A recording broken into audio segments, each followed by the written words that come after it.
Hi viewers, Nandamuri Balakrishna కథానాయకుడిగా నటించిన అఖండ 2 చిత్రం థియేటర్లో ప్రభంజనం సృష్టిస్తోంది.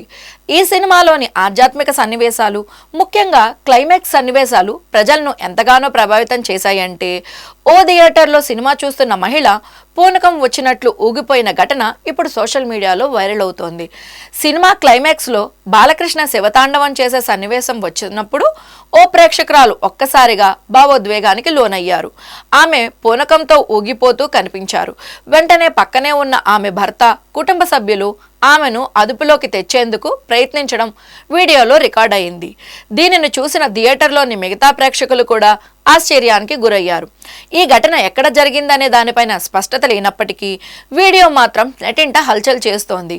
బోయపాటి శ్రీను దర్శకత్వం వహించిన అఖండ 2 మొదటి భాగం అఖండాకు మించి విజయాన్ని అందుకుంటోంది. బాలయ్య అఘోరా పాత్ర, శక్తివంతమైన సంభాషణలు, తమన్ అందించిన నేపథ్య సంగీతం ప్రేక్షకులను మరో లోకానికి తీసుకెళ్తున్నాయని అంటున్నారు. ముఖ్యంగా శివస్తోత్రాలకు కూడిన నేపథ్య సంగీతం ప్రేక్షకులపైన బలమైన ప్రభావాన్ని చూపుతోందని టాక్. విడుదలైనప్పటి నుంచి పాజిటివ్ టాక్తో దూసుకెళ్తున్న ఈ చిత్రాన్ని చూసేందుకు ప్రేక్షకులు థియేటర్లకు పోటెత్తుతున్నారు. హిందూ సంఘాలు, పలువురు ఆధ్యాత్మికవేత్తలు సైతం చిత్ర బృందాన్ని ప్రశంసించడం విశేషం. ఈ వీడియో కనుక మీకు నచ్చినట్లయితే లైక్ చేయండి, షేర్ చేయండి. మరిన్ని మూవీ అప్డేట్స్ కోసం మా ఛానల్ సబ్స్క్రైబ్ చేయడం మర్చిపోకండి.